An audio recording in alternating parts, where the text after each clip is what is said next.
Assalamualaikum warahmatullahi wabarakatuh. Perkenalkan, nama saya Binti Nurul Al-Aisyah, NIM 2019 Di sini saya akan menyampaikan materi dari mata kuliah Psikologi Komunikasi Dakwah semester 2. Materi yang pertama yaitu sensasi. Sensasi adalah tahapan awal seorang manusia dalam menerima informasi. Kata sensasi berasal dari kata Latin, yaitu sensatus, yang berarti dianugerahi dengan indera atau intelek. Menurut beberapa pendapat, sensasi lebih berkaitan dengan sesuatu yang berhubungan dengan perasaan, namun bukan merupakan emosi. Sensasi sering digunakan sebagai sinonim dari kesan indrawi.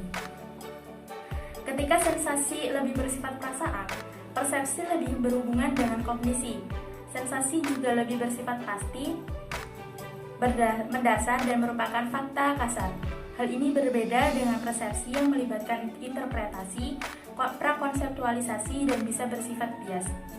Dalam pengertian lain, sensasi adalah penerimaan stimulus melalui alat indera, sedangkan persepsi adalah penafsiran dari stimulus yang diterima tersebut. Meskipun alat indera yang menerima stimulus sama pada setiap manusia, persepsi atau interpretasinya bisa berbeda. Dari yang kedua yaitu persepsi. Persepsi merupakan istilah serapan dari bahasa Inggris yaitu perception.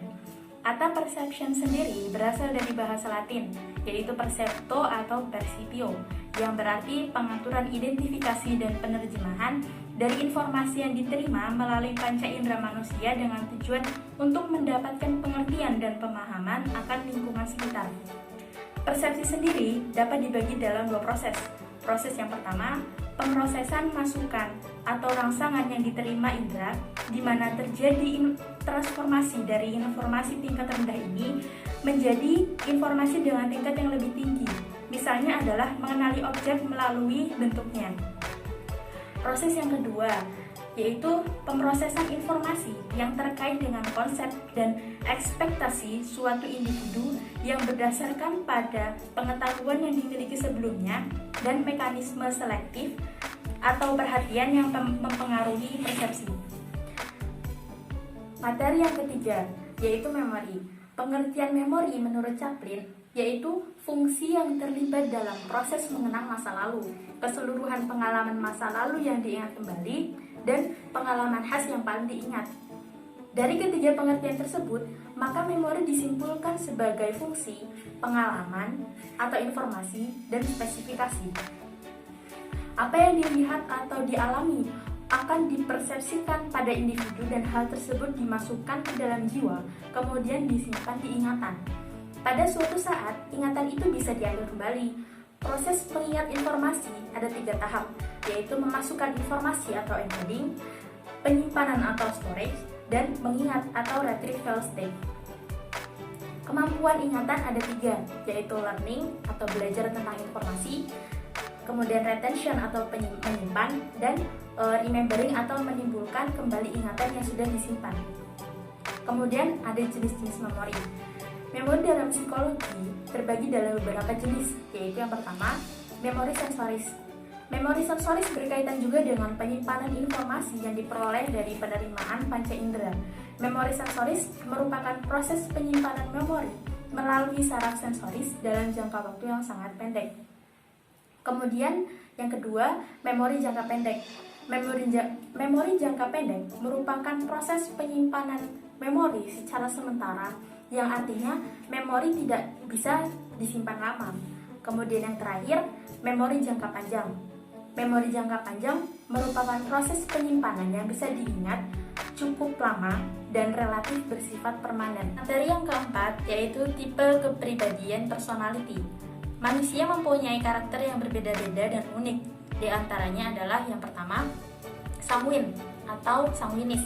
Sanguin memiliki beberapa karakter. Yang pertama, beberapa karakter yaitu memiliki hafalan yang lemah atau agak pelupa. Sanguin agak sulit berkonsentrasi, cenderung berpikir cepat, otomatis, tetapi berpikir yang pendek, dan hidup mereka serba tak teratur. Bisa jadi sanguin apabila menjadi pegawai, maka meja kerja mereka cenderung berantakan. Kemudian kemungkinan Ia pun kurang mampu untuk berdisiplin dengan waktu. Seringkali lupa dengan janji, apalagi dalam membuat planning atau rencana. Kemudian yang kedua, melankolis yang sempurna. Seorang melankolis cenderung serba teratur, rapi, terjadwal, tersusun sesuai pola. Umumnya, mereka ini suka dengan fakta-fakta, data-data, angka-angka, serta sering sekali memikirkan segala sesuatu secara mendalam. Dalam sebuah pertemuan, orang melankolis cenderung lebih menganalisa, berbeda dengan orang sanguin yang selalu mendominasi. Orang melankolis selalu ingin serba sempurna dan teratur. Kemudian yang ketiga ada koleris. Tipe ini senang sekali mengatur orang dan mendominasi, suka tunjuk-tunjuk atau perintah-perintah orang. Koleris bukan tipe orang yang senang berpangku tangan. Ia juga tidak ingin menjadi penonton atau diam saja tanpa aktivitasnya. Kemudian yang keempat, flegmatis yang sempurna. Flegmatis tidak suka dengan konflik dan cenderung menghindari konflik. Jika diminta melakukan sesuatu, ia akan melakukannya, walaupun ia tidak suka. Ia sangat suka kedamaian dan baginya kedamaian adalah segala-galanya. Jika timbul konflik, masalah atau pertengkaran, ia akan mencari solusi yang timbul tanpa pertengkaran. Ia rela agak berkorban sedikit atau bahkan rela sakit hati asalkan masalahnya selesai dan tidak ada dendam serta tidak berkepanjangan. Materi yang selanjutnya adalah komunikasi kelompok. Komunikasi kelompok merupakan komunikasi yang berlangsung antara seorang komunikator dengan sekelompok orang yang jumlahnya lebih dari 2 orang.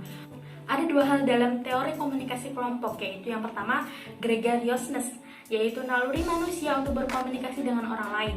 Ini disebabkan karena manusia tidak mempunyai kemampuan fisik yang cukup untuk hidup sendiri, sehingga ia tidak dapat memenuhi kebutuhan hidupnya sendiri. Secara sosiologis, sebagian kepribadian manusia terbentuk oleh kehidupan berkelompok, demikian juga status dan peran. Kemudian yang kedua, teori keseimbangan. Teori ini bermakna seseorang tertarik kepada yang lain untuk membentuk kelompok karena didasarkan pada kesamaan sikap atau hobi dalam menanggapi suatu tujuan yang relevan satu sama lain. Yang selanjutnya yaitu teori komunikasi. Teori komunikasi ini terdapat 3 teori. Teori yang pertama yaitu teori sifat atau traits theory. Traits theory atau teori sifat adalah teori yang digunakan untuk memandang karakter atau sifat individu atau komunikator. Menurut teori ini, terdapat 3 jenis sifat komunikator dalam berkomunikasi, yaitu yang pertama, sifat mementingkan diri sendiri atau conversational narcissism, yaitu sifat komunikator yang cenderung mementingkan diri sendiri. Narcissism berarti mementingkan diri sendiri atau self-love. Dengan demikian, komunikator dengan sifat ini cenderung untuk mengajak lawan bicaranya untuk membahas mengenai dirinya sendiri. Komunikator dengan sifat ini cenderung untuk menonjolkan dirinya sebagai pihak yang paling penting. Kemudian sifat yang kedua adalah sifat berdebat atau argumentativeness, yaitu sifat komunikator yang cenderung untuk melibatkan diri dalam percakapan yang membahas topik kontroversial. Komunikator dengan sifat ini cenderung bersifat tegas dalam mengemukakan pandangannya terhadap suatu hal. Ia akan menyatakan dukungannya terhadap apa yang dianggapnya benar dan sebaliknya, ia akan mengkritik pandangan yang tidak sesuai. Sifat komunikator ini memiliki aspek negatif, yakni apabila komunikator mengucapkan kata-kata yang agresif dan sikap permusuhan. Kemudian, sifat yang ketiga yaitu sifat cemas atau social and communicative anxiety. Sebagian orang pernah merasa gugup atau cemas ketika berkomunikasi. Sebuah penelitian menyatakan bahwa pada dasarnya setiap orang pernah mengalami kecemasan berkomunikasi. Akan tetapi ada kalanya kecemasan itu bersifat berlebihan sehingga menjadi tidak normal. Kecemasan berkomunikasi yang tinggi merupakan kecenderungan untuk mengalami kecemasan dalam waktu yang relatif lama dan dalam berbagai situasi yang berbeda. Dalam hal ini, seseorang menderita karena merasa cemas ketika ia harus berkomunikasi sehingga ia ingin atau bahkan akan menghindari komunikasi dengan orang lain. Hal ini menyebabkan orang yang bersangkutan tidak dapat bersosialisasi dalam masyarakat. Kemudian teori yang kedua adalah theory of belief, attitude, and values.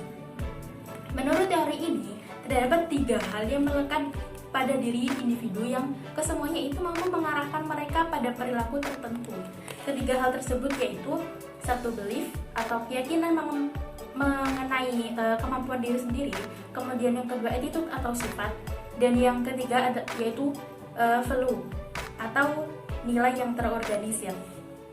Kemudian teori yang ketiga yaitu teori atribusi atau attribution theory, yaitu teori yang bertujuan untuk mencari motif atau penyebab bagaimana seorang individu mampu dan berani untuk berbicara. Dan yang terakhir yaitu monologika dan propaganda komunikasi. Dalam ilmu retorika modern, monologika diartikan sebagai ilmu tentang seni berbicara serta monolog dalam artian pembicaraan yang dilakukan dengan diri sendiri. Dan dalam monologika, hanya terdapat satu orang yang berbicara kepada sekelompok orang. Dalam bentuk utama monologika ialah pidato. Akan tetapi selain pidato, masih ada pula bentuk-bentuk lainnya, yaitu deklamasi, puisi, dan ceramah. Contohnya yaitu pidato. Dalam KBBI, pidato diartikan sebagai pengungkapan pikiran dalam bentuk kata-kata yang ditujukan kepada orang banyak dengan wacana yang disiapkan untuk diucapkan di depan khalayak. Dari definisi tersebut dapat dipahami bahwa inti dari pidato adalah seni berbicara di hadapan massa, audiens, atau di depan orang banyak dengan maksud dan tujuan. Adapun fungsi pidato antara lain yaitu mendidik, mempengaruhi pendengar, menghibur, kemudian propaganda. Kemudian propaganda sendiri adalah kata propaganda ini berasal dari bahasa Latin yaitu propager, yang berarti perluasan, penyebarluasan, pengembangan atau pemekaran. Menurut pendapat Harry Shaw, yang dimaksud dengan propaganda ialah informasi, ide-ide, atau gosip yang disebarluaskan untuk menghancurkan seseorang, kelompok, gerakan, keyakinan, lembaga, atau bangsa. Teori-teori yang mendukung propaganda yaitu ada beberapa. Yang pertama, teori SR. Teori stimulus atau respons atau singkatnya SR adalah model komunikasi paling dasar. Model ini dipengaruhi oleh disiplin psikologi, khususnya beraliran behavioristik. Kemudian model yang kedua ada model AIDA, yaitu attention, interest, desire, dan action. AIDA atau AIDA ada singkatan sederhana dari 4 tahapan dalam proses komunikasi pemasaran, yaitu attention, interest, desire, dan action.